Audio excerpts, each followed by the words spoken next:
but nobody regarded Maura as aggressive when she was trying to kiss Tommy, sorry. And she was like, you know, on him, all over him and kissing. Nobody regarded Molly May as aggressive when she was shouting down Tommy's throat in that room. So we have to kind of reiterate these false narratives that are continuously being perplexed onto us for no reason, because I feel like it obviously brings awareness into the unjustness. That in itself is another layer of why people are frustrated with Yewande's departure. So we now have Samira, who is coming for Yewande on Twitter, and I don't know what she's doing. Like I don't understand where she's coming from.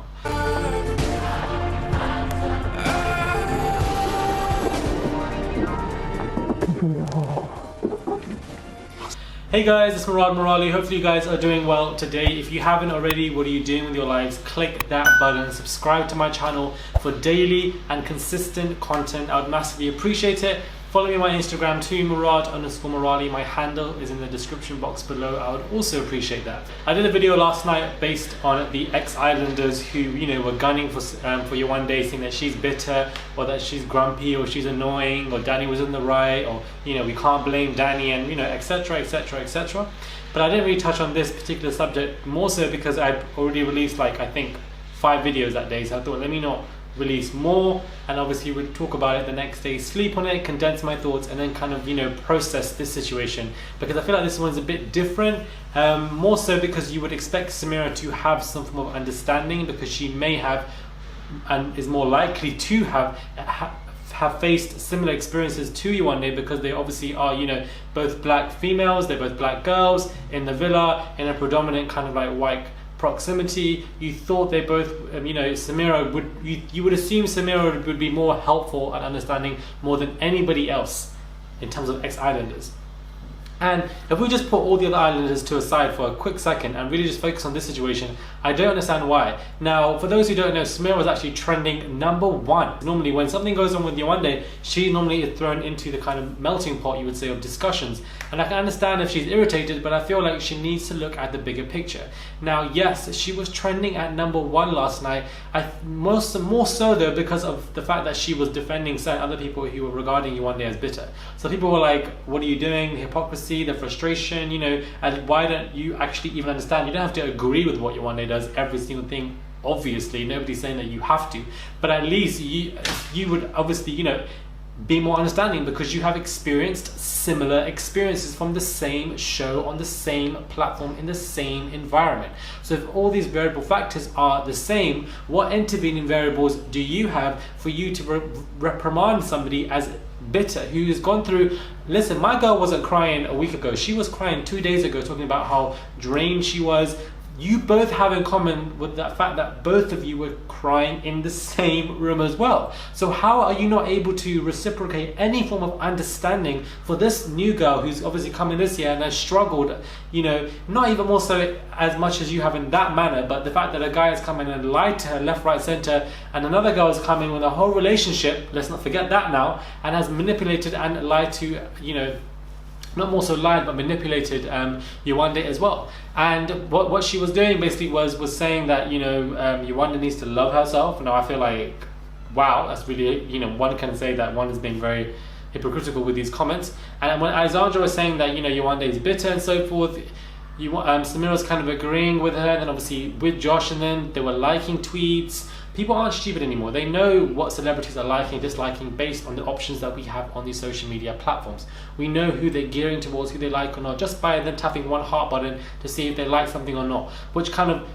you know, affirms their opinion by them liking these statements. And the fact that you are affirming to opinions regarding to somebody like Yewande as bitter, who literally said that she feels like nobody wants her, who's crying, say she's drained, say she's trapped, say she wants to leave because she's been tricked, manipulated and underlined by 2 individuals who both tag teamed on her. This isn't a situation, I have to keep saying this, this isn't a situation where somebody has come in, has let, you know, you want to know that she likes Danny. Danny had never said that his head would never turn, and it all was peaceful and there was no beef. It's not something like that. Nobody's upset with the process, because the game is the game. The processes are going to occur, similar with the Molly May Maura Tommy stuff. But one thing that I find hilarious is that nobody regarded, for Arabella to regard Yewande as aggressive. But and she said the word aggressive. I know she said it, I saw that scene. I'm not making this up or whatever. But nobody regarded Maura as aggressive when she was trying to kiss Tom. Like, when she was trying to kiss Tommy, sorry. And she was like, you know, on him, all over him and kissing. Nobody regarded Molly May as aggressive when she was shouting down Tommy's throat in that room. So we have to kind of reiterate these false narratives that are continuously being perplexed onto us for no reason, because I feel like it obviously brings awareness into the unjustness. That in itself is another layer of why people are frustrated with Yewande's departure.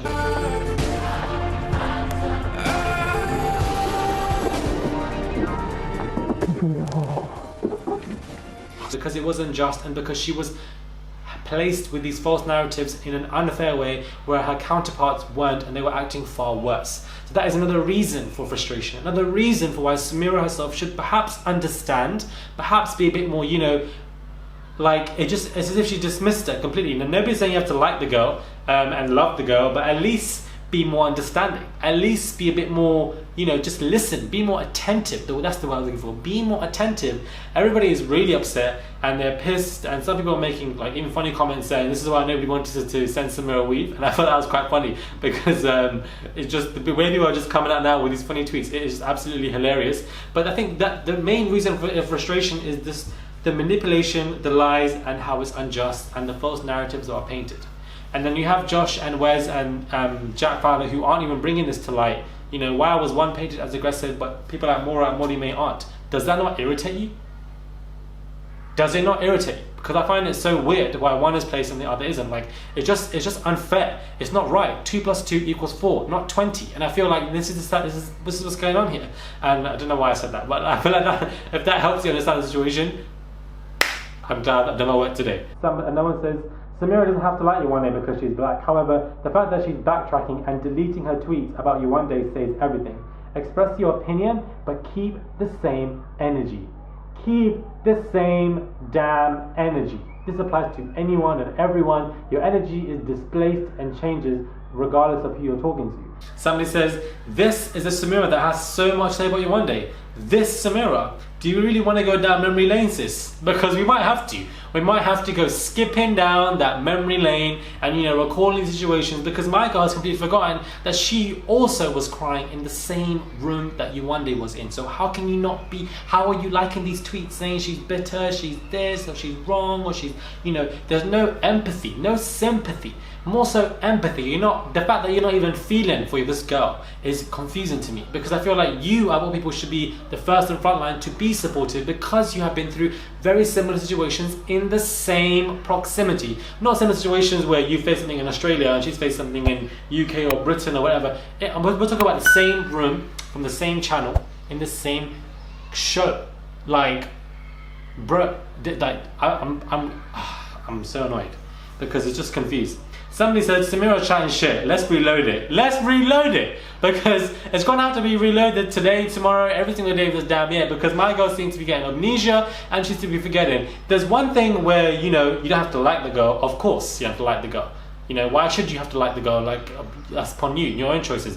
But when you're throwing shade now, and being bitter and unnecessary about somebody, that's where people have a problem with it. And that's what and that's where I have an issue with it, because I feel like it's unnecessary, it's unwarranted, and you of all people should be at least more empathetic for somebody who's been through a very turmoil situation. My girl was crying, saying that nobody wants her. She said that she felt emotionally drained, and yet you lot are saying she's bitter.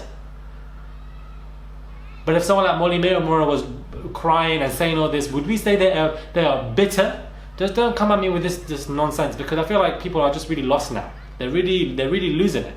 Let me know what you guys think about this whole scenario. This one particular, yes, the ex-Islanders are doing all their nonsense, but we have this particular one with Samira as well. A lot of you guys have been saying, oh, you know, Murad, sometimes you speak with a bit of like an African accent to an extent, or you say like certain verbiage in that kind of tone. From year 7 to year 11, which is 5 years of the secondary school life, that's what they call it. I went to a school that was dominated by black people, where you had Nigerians, you had Ghanaians, and you had people from the Caribbean, and then you had a small group of white people and a small group of brown people.